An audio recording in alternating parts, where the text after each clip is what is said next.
자, 지금 이 상황에 대해서 오늘 하루 동안 일어난 일이 상당히 많습니다. 두 분과 함께 이야기를 나눠보도록 할 텐데요. 사상 초유의 현직 대통령 체포 상황, 김재원 전 국민의힘 최고위원, 최인호 전 더불어민주당 의원과 함께 이야기 나눠보겠습니다. 두 분 안녕하십니까? 안녕하십니까? 안녕하세요. 네, 안녕하십니까? 자, 저희가 구치소로 이동하는 화면까지 보여드리고 있습니다. 오늘 하루 동안 사실 참 많은 일이 일어나지 않았습니까? 최고위원님, 어떤 생각 좀 하고 계십니까?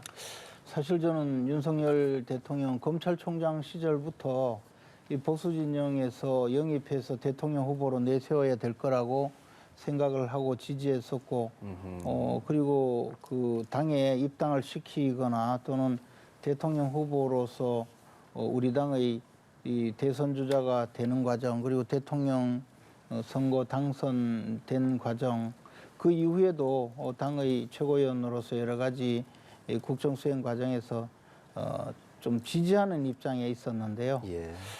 그런 대통령이 그 비상계엄을 선포한 이후에 탄핵까지 되고 또 이제 구속의 전 단계인 체포 영장이 집행되어서 오늘 이 구치소에 수감되는 것까지 지켜보면서 참 만감이 교차하는 느낌입니다. 뭐 이것은 저뿐만 아니라 우리 국민 여러분들도 사실 대통령으로 어쨌든 선출을 해서 오늘날까지 대한민국의 국가 원수로서 지켜보고 있던 입장에서 많은 분들이 예. 저와 비슷한 심정이 아니었나 생각을 합니다.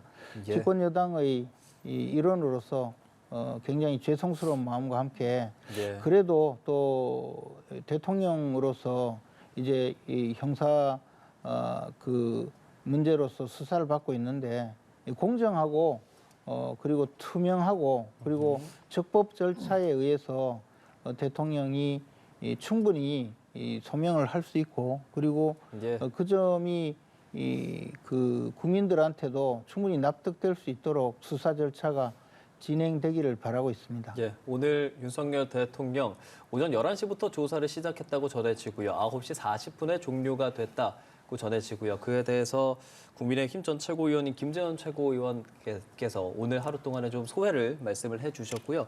자, 긴 하루였습니다. 아직도 뭐 진행 중이라고 볼 수 있을 것 같은데 최인호 전 민주당 의원께서는 오늘 어떤 생각 좀 하고 계십니까?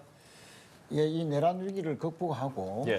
헌정 질서를 다시 회복하고 정상적인 민생을 챙기는 정치로 나아가는데 가장 중요한 고비를 넘겼다 그렇게 생각합니다.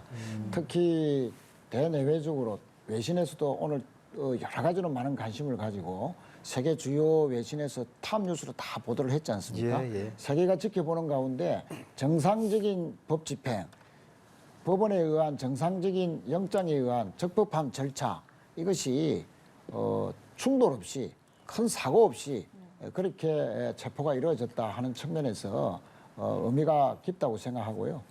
헌정사상 첫 현직 대통령의 체포라는 헌정사에 오점은 남기는 날이었지만 그러나 대한민국의 민주주의가 또 법질서가 살아있다. 또 법질서를 다시 확립할 수 있는 큰 계기가 되었다 하는 그런 측면에서 대한민국은 시스템이 작동하는 나라, 민주주의의 놀라운 회복을 다시 예고하는 그런 소중한 의미를 가진 날이었다. 그렇게 평가합니다.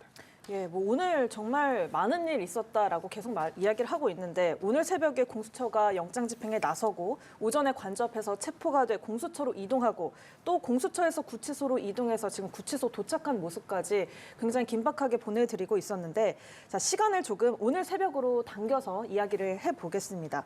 오늘 새벽에 약 5시간 만에 체포 과정이 마무리가 됐잖아요. 1차 영장 집행 때는 실패를 했었는데 오늘 이렇게 5시간 만에 체포가 되게 된 건 어떤 이유가 있다고 보십니까? 일단 기본적으로 그 체포 과정이 예. 윤석열 대통령 입장에서는 이 체포영장 청구 과정 그리고 체포영장이 발부된 과정 또는 그에 앞서서 이 영장을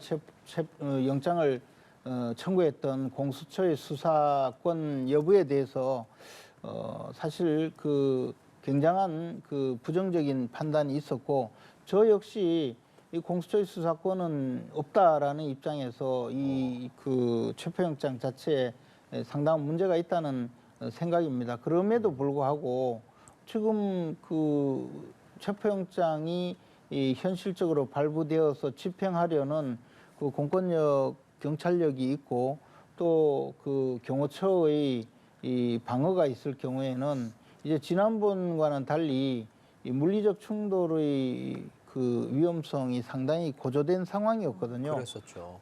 이런 경우에 사실 대통령의 입장에서 만약에 유혈 사태가 벌어진다면 그 씻을 수 없는 상처가 있을 거고 한편으로 지금 이 상황에서 계속 체포를 거부하는 것 자체도 예. 그런 유혈 사태의 일말의 그 책임이 있을 가능성이 없지 않기 때문에 대통령 입장에서는 그런 유혈 사태를 피해야 된다는 그런 국민적인 그 지적, 이 국민적인 이 관심사가 사실 거부할 수 없었던 측면이 있다고 봅니다. 그래서 공수처의 수사는 인정하지 않지만 예. 내가 자진 출석하겠다는 입장이었고 그러나 공수처는 저 수사권 여부에 대해서도 불투명한 입장에서 지금 자신의 뭐 기관의 어떤 위상이나 정당성을 내세우기 위해서 끝까지 예. 체포를 하려고 해서 결국은 사실상 외견적으로는 체포영장이 집행됐거든요. 이런 과정이 있었다고 봅니다. 그래서 이것은 그 공수처의 그 영장 집행 의사와 또 대통령이 경호처의 경호구역 경비를 만약에 끝까지 고수를 하고 있었다면 상당히 문제가 있었을 텐데 그것이 뭐 쉽게 한쪽의 양보로 해결이 된 측면이 있습니다. 저는 예. 뭐 이 점은 상당히 잘했다고 생각하고 있습니다. 뭐 이 2차 시도가 물리적인 충돌 없이 체포가 이뤄지게 된 점 어떤 요인이 가장 컸다라고 보십니까? 예, 무엇보다도 경호처 직원들, 특히 하급 간부들이나 일반 직원들의 저항이 거의 없었다는 점이 이렇게 무혈로 체포하게 된 가장 큰 원인이 된다 이렇게 생각을 하고요. 사실은 그 걱정이 참 많았지 않습니까? 그랬죠. 예, 만약에 뭐 어떤 흉기라도 칼이라도 또는 뭐 총이라까지 만약에 쏘는다면 이것은 정말 있을 수 없는 헌정사회도 불행할 뿐만 아니고 이 위기가 극단으로 치달을 수도 있었는데 정말 다행히도 경호처 직원들이 특히 일반 직원들까지 그렇게 법적 경계선을 넘지 않는 범위 내에서 상당히 협조했다. 특히 뭐 휴가를 내서 오늘 출근도 그렇다고 하지 않는다든지 그죠? 예. 그다음에 대기실에서 아예 그 대기한다든지 뭐 이런 식으로 해서 공수처나 특히 그 경찰의 체포 예. 영장 집행에 사실상 협조하고 순응했던 결과로 봐집니다. 최 전 의원께서는 왜 경호처에서 적극적으로 대응하지 않았다고 보세요? 그것은 네.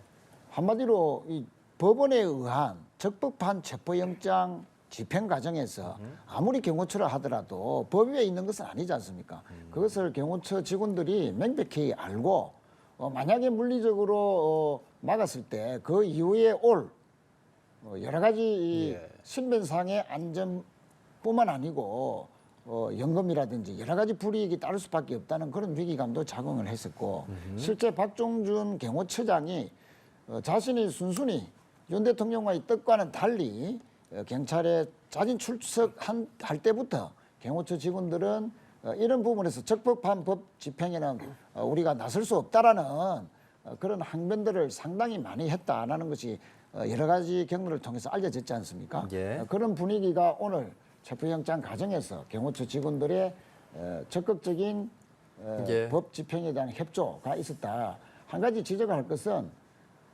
김상훈 그 경호차장이 어제까지도 상당히 경호처 직원들에게 경력 저항할 예. 것을 주문했다 하는 것이 알려졌는데 만약에 그것이 사실이라면 전혀 먹히지 않았다. 윤 대통령의 뜻도 아마 경호차장을 통해서 전달이 됐을 텐데도 불구하고 경호처 직원들의 준법 정신이 상당히 발휘된 결과다 이렇게 생각합니다. 알겠습니다. 자, 지금까지의 상황을 다시 한번 좀 정리를 해드리겠습니다. 윤석열 대통령이 오늘 조사를 거의 10시간 가까이 받았고요. 9시 40분, 지금으로부터 약 22분 전에 조사가 마무리됐습니다. 왼쪽 화면이 조금 전에 조사가 끝이 나고 서울구치소로 향했던 20분 전 화면을 저희가 보여드리는 것이고요. 오른쪽은 서울구치소의 전경입니다. 서울구치소가 공수처에서부터 차로 대략 한 15분 정도 걸린다고 전해지는데 교통 통제도 있고 지금 교통이 많은 시간이 아니기 때문에 대략 10분에서 한 12분 정도 만에 서울구치소로 도착을 했습니다. 의왕에 위치해 있죠.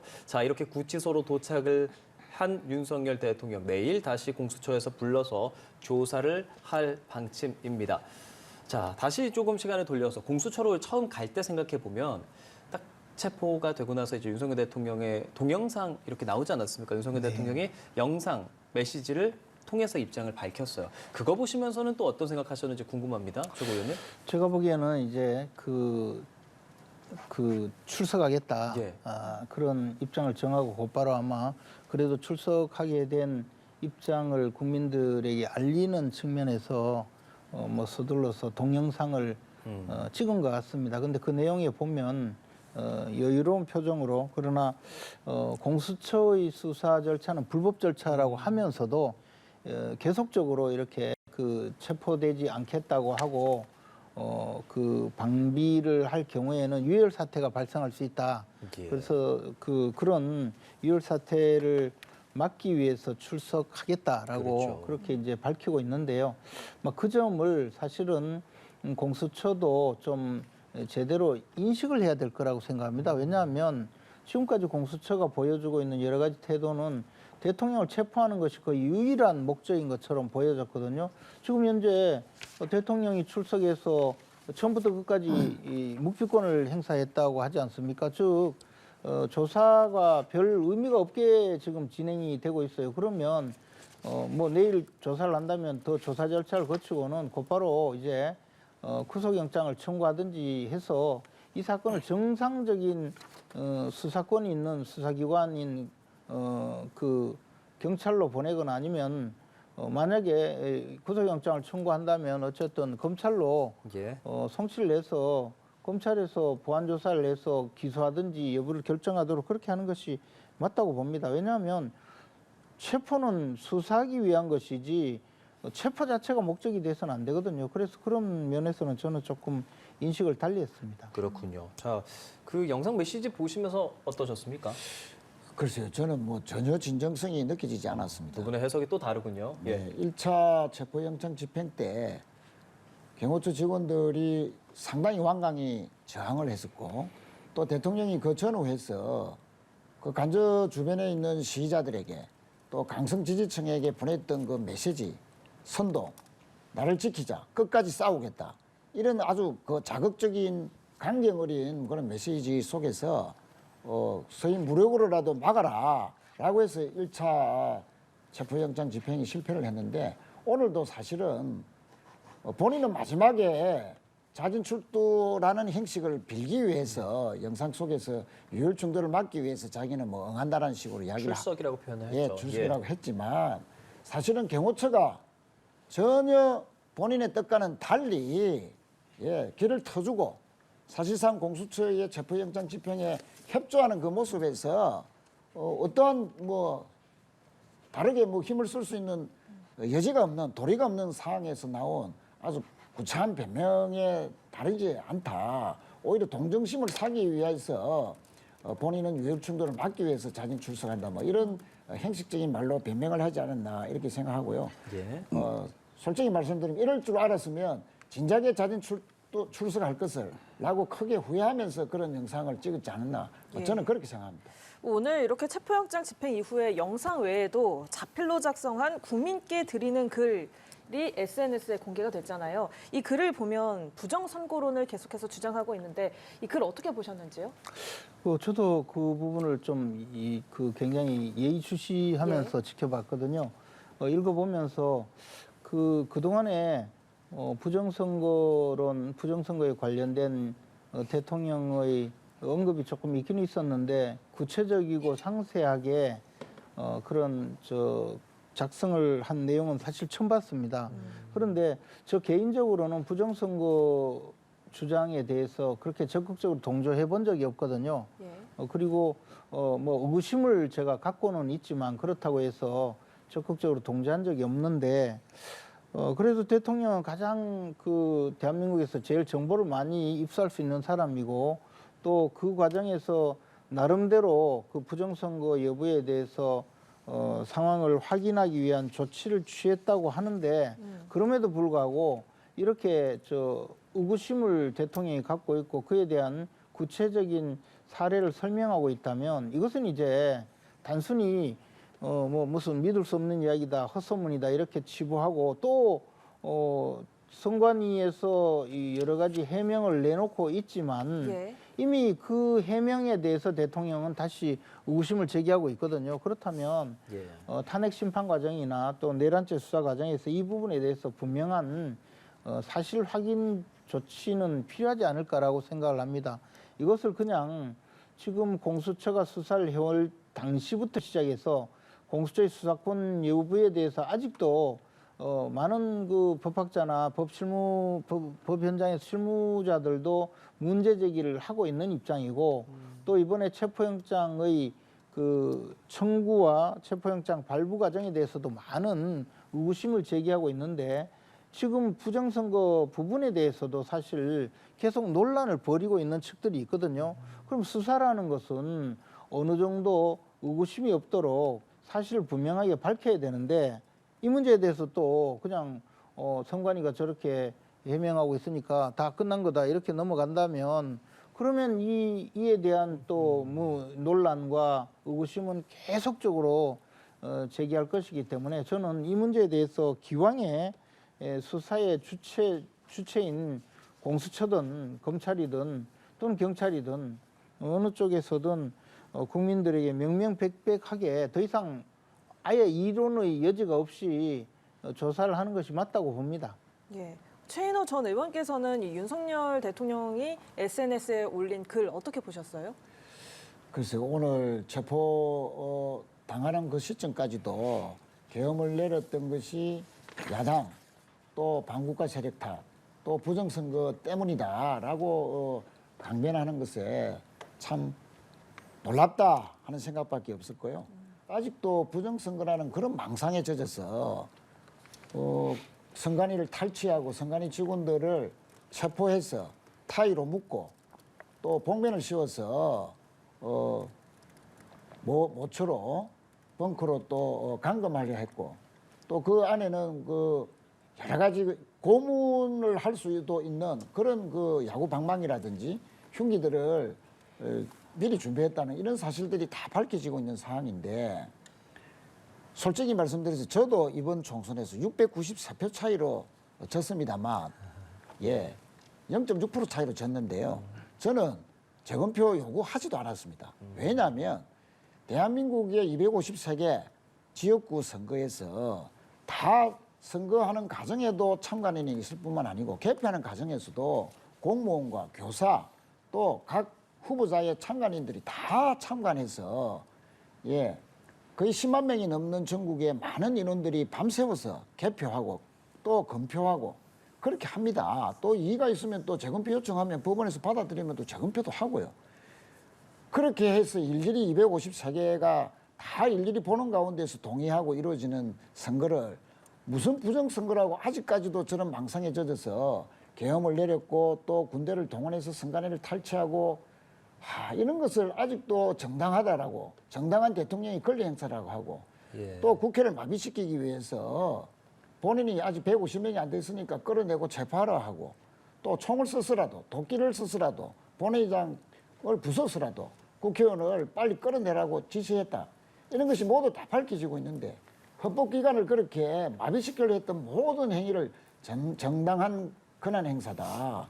그리고 지난 총선이 민의의 표출로 봐야지 부정선거의 표출로 본다. 이런 그 엉터리 주장을 아직도 하는 것에 국민들은 너무나 아마 분노스러울 것이라 생각하고요. 본인도 0.73% 차이로 대통령이 당선된 분 아닙니까? 그럼 그때는 부정선거가 아니고 이번 올해의 22대 국회의원 선거 부정선거라 참 이해가 되지 않습니다. 지금 보여드리는 왼쪽의 화면은 조금 전에 윤석열 대통령이 조사를 끝내고 지금 구치소를 향하던 그때 당시의 사진으로 보입니다. 그때 당시에 아무래도 취재진이 좀 많이 있었기 때문에 취재진의 카메라를 통해서 윤석열 대통령이 공수처에서 조사를 끝내고 구치소로 향해서 차량에 타고 있는 모습이 취재진의 카메라에 포착된 것을 저희가 보여드리고 있고요. 양쪽에 보여드리는 화면 모두 다 조금 전 화면입니다. 공수처에서 구치소로 이동할 때 화면인데, 자, 김 전 최고님, 공수처에서 이제 조사들이 많이 이루어졌어요. 뭐 검사들이 이렇게 한두 시간씩 번갈아 가면서 차장검사, 부장검사 이렇게 만났다고도 하고 또 검사 출신이지 않습니까? 그 조사 과정에 대해서는 어떻게 좀 말씀하고 싶으세요? 근데 기본적으로 예. 이제 뭐 윤석열 대통령 입장 또는 우리 국민의힘 입장에서도 공수처가 지금 수사권이 없는데 불법 수사를 하고 있다라는 입장이에요. 그러니까 수사권이 없는 수사관이 질문을 한다고 해서 답변을 할 수가 없죠. 뭐 그런 입장입니다. 그래서 당연히 진술 거부권을 행사하고 있는 것이고 그에 대해서 지금 어쩔 수 없이 그 발부된 영장에 의해서 신병이 체포가 되어서 구치소로 인치를 하니 뭐 그러면 당연히 또 구치소에 순순히 수감은 되겠지만 그러나 이 수사는 불법 수사다 이런 입장이죠. 그래서 지금 아마 뭐 내일 수사를 한다, 뭐 모레 또 수사를 한다, 구속영장을 청구한다. 그에 대해서 순순히 응하기는 하겠지만 그러나 수사 자체에 질문 답변에 예. 뭐 응할 생각은 없을 거라고 판단하고 있습니다. 그래요. 그럼 전반적으로 뭐 사실 시작할 때 뭐 티타임도 없었고 그리고 나서 이재승 차장에 이어서 이대환 차정현 부장검사 간부들 추가로 차례로 투입돼서 조사하고 그랬다고 막 이렇게 전해져요. 큰 예. 의미가 없을 겁니다. 그리고 그렇습니까? 대통령 입장에서 무슨 티타임을 하자고 할 이유도 없는 것이고 뭐 차장검사든 부장검사든 평검사든 그게 어느 누가 오더라도 예. 이 수사권이 없는 수사기관이면 너무나 명백하거든요. 그것을 계속 수사를 한다고 하면 다시 말씀드리지만 형식적으로 어쨌든 판사가 서명 날인한 이 체포영장에 의해서 체포가 되었으니 이 신병은 구금이 되어 있는 것이고 그러나 그에 대해서 수사에 응하지는 않겠다라는 입장인 것으로 예. 보여집니다. 알겠습니다. 조사가 11시간 가까이 진행이 됐었고 일종의 뭐 기싸움을 위해서 뭐 검사들이 이렇게 했다 뭐 이런 얘기들도 좀 있기는 있어요. 조사를 하는 과정에서 윤석열 대통령은 뭐 아무 말 하지 않았다라고까지 전해지는데 그런 부분에 대해서 최현호 전 의원은 어떤 생각하십니까? 예, 김 의원님 뭐 말씀대로 오늘까지는 뭐 묵비권을 공수처 수사 자체가 내란 수사를 할 수 없는 수사기관이기 때문에 뭐 그런 주장이 연장선상에서 묵비권 행사했다고 보고요. 이것은 또 법원의 구속영장 청구 때 묵비권 행사라는 것이 어떤 증거인멸의 의도를 일으켜줘서 불리하게 작용할 수도 있다 하는 점을 말씀을 드리고 그런데 내일은 좀 상황이 달라져서 진술을 할 수도 있겠다는 생각을 제가 좀 해봤습니다. 왜냐하면 오늘 헌법재판소에서 윤 대통령 측의 변호인이 포고령 1호 가장 위헌적이고 가장 위법적인 포고령 1호가 국회의 활동금지, 정당 활동금지였는데 모든 정치활동을 금지한다. 이것을 김용현 장관이 과거에 그 계엄 내렸던 유신시대 때 내렸던 국회 해산권이 있었을 당시에 것을 잘못 뺏겨서 포고령을 내린 것이다라는 식으로 참 이게 이런 또 변명이나 주장이 있을 수도 있나 할 정도로 윤 대통령 측의 변호인이 헌법재판소에 그 자료를 제출했는데 이런 식으로 해서 모든 지시나 제가 기존에 기소되었던 김용현 장관이라든지 수방사령관, 특전사령관, 방첩사령관 등등이 모든 이런 불법적이고 위헌적인 지시는 대통령의 지시였다라는 식으로 기소 내용이 지금 여러 가지로 밝혀지고 또 실제 조사 내용에서도 검사가 그런 식으로 수사를 해 나가면 그거는 아니다. 자기를 보호하는 측면에서 헌법재판소에서 엉터리 주장을 하듯이 본인이 또 체포의 채자도 걸리지 않았다. 또 총이나 도끼를 들고 뭐 국회를 장악하려 했고 국회의원을 끌어내라 했던 것은 내 지시가 아니다. 선관위에 대한 탈취나 선관위 직원에 대한 구금이나 이런 것도 내 지시가 아니다라고 적극적으로 저는 진술하고 변명할 가능성도 저는 있지 않겠나 이렇게 따집니다. 예, 알겠습니다. 그리고 지금까지 상황 좀 다시 짚어드리겠습니다. 윤석열 대통령은 오늘 오전 11시부터 10시간 넘게 공수처에서 조사를 받았고요.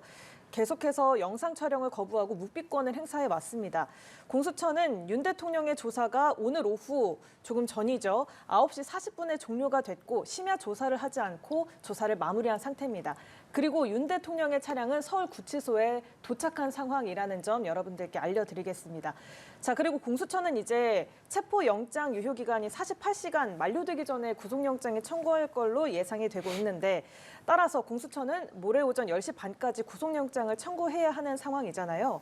자, 그렇다면 이 구속영장 청구 시점이 언제가 될지 좀 예상을 한번 해보면 좋을 것 같은데 언제쯤 구속영장 청구를 할까요? 근데 이제 통상 오늘 오전 10시 반경에 체포를 했다고 하지 않습니까? 예. 그럼 예. 내일 모레 오전 10시 반이 이제 체포 시한인데 그러면 공수처에서는 내일 하루 정도 더 윤석열 대통령을 조사하겠죠. 그런데 방금 최 의원님께서 말씀하신 내용은 사실 어떻게 보면 좀 가당찮은 이야기인 게 오늘 진술할 수 있는 내용이 이미 그런 질문이 다 포함되어 있을 텐데 진술 거부권을 행사한 입장에서 하루 지나서 다른 이야기를 또 새삼스럽게 할 리도 없는 일이고요. 지금 기본적으로 진술 거부권 행사 자체가 공수처에서 수사받는 것 자체가 불법이라고 판단하고 그런 입장에서 진술 거부권을 행사하는데 하루가 지난다고 불법이 합법화가 됩니까?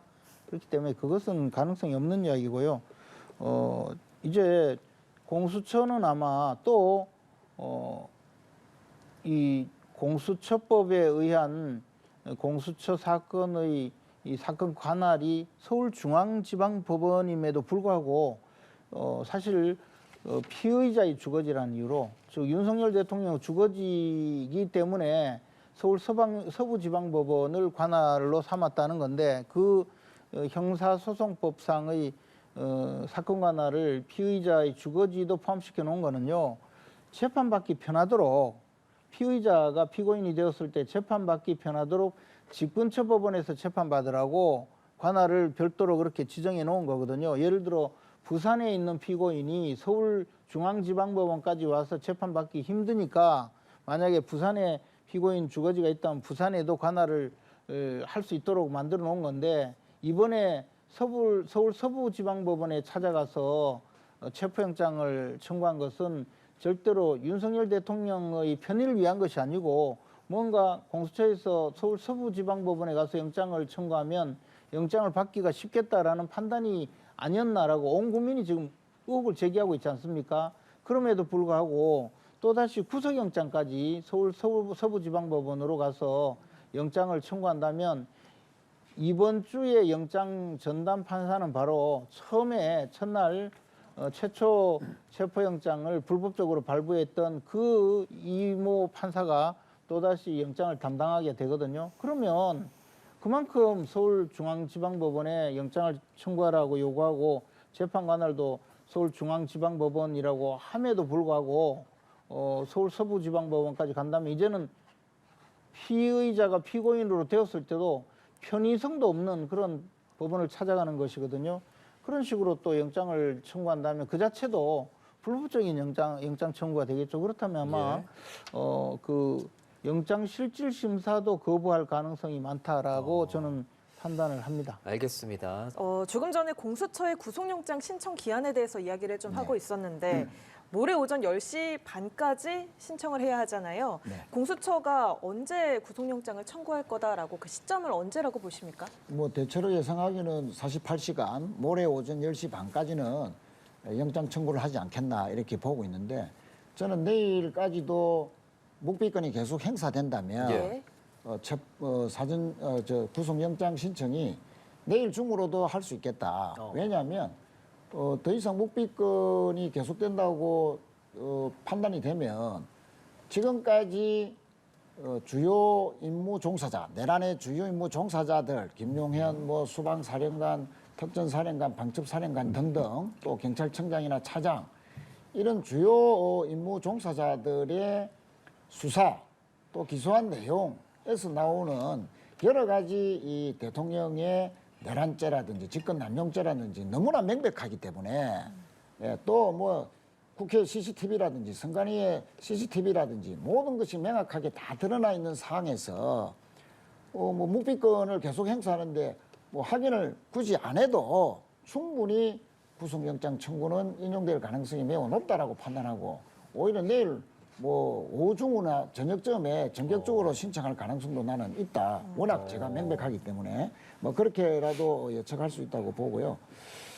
자꾸 이제 서부지법에 자꾸 가지고 논란이 아직 있습니다만 예. 공수처는 통상 체포영장을 발부받은 법원에 구속영장을 청구한다. 일관성 차원에서 그렇게 밝히고 있고요.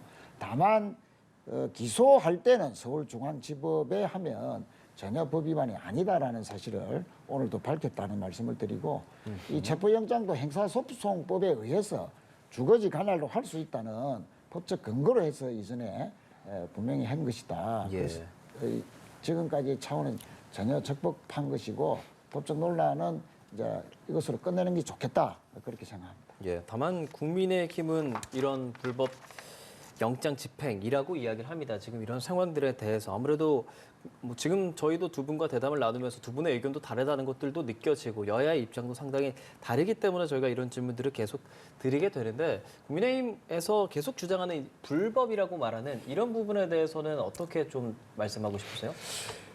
그러니까 뭐 국민의힘은 지금까지 헌법재판소의 재판 과정도 여러 가지 시비를 걸어서 지연하려고요. 특히 내란 수사와 관련해서는 아니 직권남용죄로 수사하다 보면 또 내란죄를 인지해서 또 수사를 할 수 있는 것이고 또 그것을 법원에서 적법하다고 인정했기 때문에 김용현 장관이나 또 기타 여러 내란 주요 임무 종사자에 대해서 그런 식으로 구속영장을 발부하고 다 기소가 이루어지고 재판이 이루어지고 있지 않습니까? 그것하고 윤 대통령하고 전혀 다를 게 없죠. 법리적으로 보면.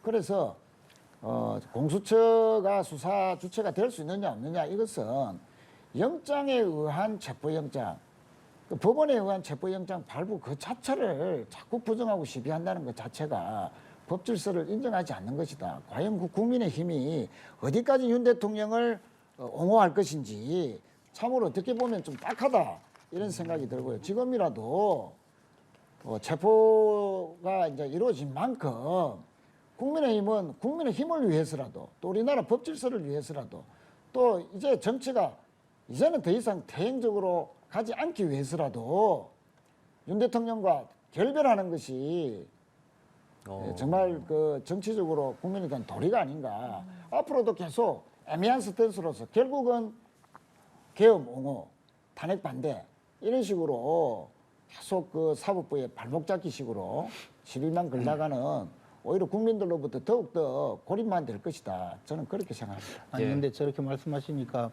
어쩔 수 없이 좀 말씀드리는데요. 말씀하십시오. 예. 그 대통령을 직권남용죄로 수사할 수 있습니까? 우리 헌법상으로 대통령에 대해서는 재집중의 범죄 행위는 내란죄, 외환죄 외에는 소추할 수 없기 때문에 소추를 전제로 수사를 할 수 있지 수사권 발동은 아무렇게나 하는 게 아니거든요.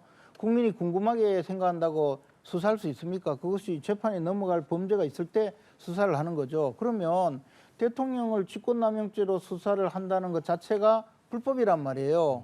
그런데 공수처는 내란죄에 대해서는 어떤 근거에도 수사권이 없어요.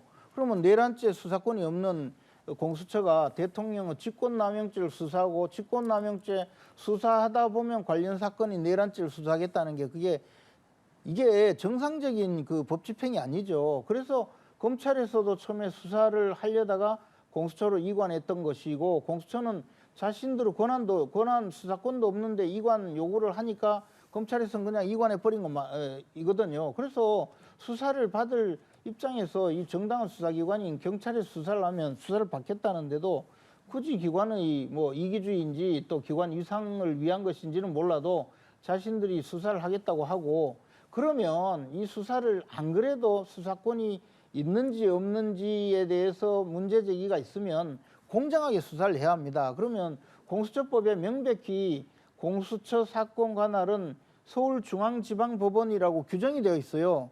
그러면 당연히 서울중앙지방법원에서 체포영장을 청구를 해서 그 영장에 의해서 또 발부를 받으면 하다못해 영장의 실체에 대해서는 그나마 또 문제제기가 없을 것 아닙니까? 그런데 굳이 헌법재판관을 둘이나 추천했던 민주당의 그 헌법재판관 추천을 했던 그리고 지금 현재 헌법재판관으로 임명된 정계선 헌법재판관이 법원장으로 있던 서울 서봉우 지방법원에 가서 체포영장을 받아서 그것을 집행하니 예. 이 국민들 중에서 적어도 윤석열 대통령을 지지하거나 또는 이 탄핵 자체에 대해서 반대하는 많은 국민들은 이거 뭔가 이상하다고 주장을 하는 것 아닙니까? 수사를 하려면 이런 의구심이 있도록 수사하는 게 왜 필요합니까? 그리고 당연히 지금 그 공수처에서는 이 사건을 서울중앙지방법원으로 기소하겠다고 주장을 한다면 예. 그러면 서울중앙지방법원에서 체포영장을 신청하지 왜 또 훨씬 공수처 사무실에서 저 멀리 있는 서울 서부지방법원까지 찾아갑니까? 이거는 서울 서부지방법원에 뭔가 내통하는 사람이 있거나 사전에 공수처하고 무슨 짬짬이가 됐거나 그런 것 같다고 의심할 여지밖에 없잖아요. 왜 이런 식으로 수사를 하느냐는 거죠. 예. 그런 이야기이고 지금 무슨 윤석열 대통령하고 결별을 하라 이런 것을 지금 민주당 의원님께서 굳이 충고 안 하셔도 그것은 또 다 국민들의 요구에 따라서 정당이 반응하는 것이지 그렇게까지 비아냥 것일 지금 사안은 아니라고 봅니다. 예, 알겠습니다. 저희도 뭐 말씀하시는 두 분의 내용들 다 두 분 개인적인 입장들을 말씀하시는 것이다라고 듣도록 하겠고요. 말씀해 주시는 부분들 또 시청자 여러분들께서도 또 시청자 여러분들의 판단으로 또 들으시기를 바라겠습니다. 국민의힘 의원들 오늘 33명 정도 뭐 정확한 숫자는 아니지만 아침 새벽 정말 일찍부터 관저 앞에 갔잖아요. 의원들의 분위기는 좀 어떻습니까? 글쎄 뭐 의원들이 일단 그 체포영장 집행 자체가 불법이라고 판단을 하고 불법 행위를 막겠다라고 현장에 나간 것으로 알고 있는데요. 다만 대통령이 어쨌든 공수처의 집행 과정에서 유혈 충돌해서는 안 된다는 뭐 강한 그 생각으로 경호관들 중에서 만약에 일부라도 무장해서 그 현장에 투입을 했다면 그 불행한 사태가 있을 수도 있었지 않습니까? 그래서 그런 조치를 전혀 취하지 않고 물러서니 또 의원들도 그에 맞춰서 또 예. 관저에 가서 대통령과 대담을 하고 체포영장이 집행되는 현장을 지켜봤던 것으로 알고 있습니다. 예, 예. 다만 국회의원들 입장에서 이런 불법적인 체포영장을 막아야 된다는 그런 강한 의지는 앞에서 많이 피력한 것으로 알고 있습니다. 예, 최인호 전 의원님 민주당 의원들 간의 분위기는 어떻다고 전해지나요? 글쎄요, 뭐 우선 헌정사에 큰 오점을 남긴 날이지 않습니까?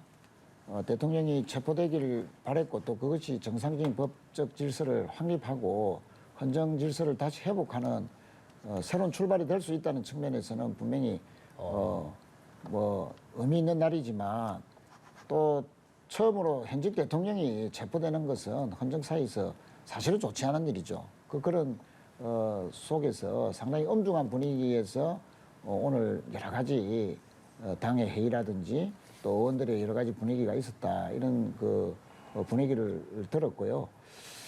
그런데 저희가 이제 간저에 오늘도 30여 명이 넘는 국민의힘 의원들이 그것도 집결을 해서 사실상 체포를 방해하고 하는 그런 목적으로 여러 가지 언행을 했는데 법적 경계선을 교묘하게 넘지 않는 범위 내에서 자기들의 정치적 효과는 최대한 누리려는 좀 그런 모습을 보이지 않았는가. 아직까지도 국민의힘에서 물론 대통령과의 개인적인 인연이 있고 뭐 그런 것 때문에 걱정해서 가는 의원도 일부 있겠지만 예. 자신의 어떤 자기 정치를 위해서 다음에 전당대회에서 당 대표로 나가든지 그렇게 하려는 지지자들의 어떤 사전 어떤 선거운동적인 일환으로 만약에 그 정치적 목적을 가지고 자신의 정치적인 입신을 위해서 갔다라고 하면은 이런 중차대한 그 법 집행에 특히 내란죄로 체포되는 그 장면에서 사실상 그 내란을 옹호하는 듯한 그런 정치적인 은행을 하고 대통령의 보호를 또 법적 집행을 불법이라고 강변하는 것은 정말로 이 여당 의원으로서 해서는 안 될 일이다. 아무리 자기 정치가 중요하고 자신의 앞으로의 정치 일정이 중요하다 하더라도 온 세계가 주목하고 있는데 예, 여당의 국회의원이 수십 명씩 몰려가서 오늘도 저렇게까지 그릇된 그 정치적인 모습을 보이는 것에 대해서 국민들은 도저히 납득하지 못할 것이다 이런 생각이 들고요. 또 대통령이 한 말씀만 더 드리면은 여러 가지 메시지가 있었습니다만 이런 상황에서 2년 반 임기를 더해서 뭐 하겠냐라고 간주에 찾아온 여당 국회의원에게 말했다라고 이제 보도가 됐는데 만약에 이런 말을 했다면은 예. 참으로 이거는 이런 상황에서 2년 반의 임기를 더해서 뭐 하겠냐 이건 또다시 국민에 대한 참 무책임의 소치다. 아니 누가 계엄을 느닷없이 내리라 했습니까? 또 군대를 동원해서 국회의원들을 체포하라고 했습니까? 선관위에 난입해서 군을 투입해서 선관위 직원들을 체포하라고 했습니까? 서부를 불법으로 이렇게 드러내려고 했습니까? 다 본인 대통령의 자업자득 아니겠습니까? 그런데 만약에 국정이 운영이 어렵고 또 소수 여당에 의해서 하는 것이 어렵다면 그럼 야당 인정하고 또 지난 총선 결과 인정해서 개모하게 협치하자. 그런 식으로 해서 국정 운영의 파트너로서 만약에 삼고 나머지 임기 절반을 정말로 협치 속에서 국정 운영을 하는 진정성을 거꾸로 보였다면 어땠을까 하는 그런 생각도 해봤는데 임기 2년 반을 이렇게 더해서 뭐 하겠냐라고 말했다 하면은 참 그것도 정말로 아직까지는 대통령의 신분이기 때문에 대통령의 신분을 가진 분으로서 정말 국민들에게 하지 못할 망언을 또 한 것이다. 또 한마디 더 붙였습니다. 예, 알겠습니다. 오늘 말씀 여기까지 듣도록 하겠습니다. 지금까지 김재원 전 국민의힘 최고위원, 최인호 전 더불어민주당 의원 두 분과 이야기 나눠봤습니다. 고맙습니다. 고맙습니다.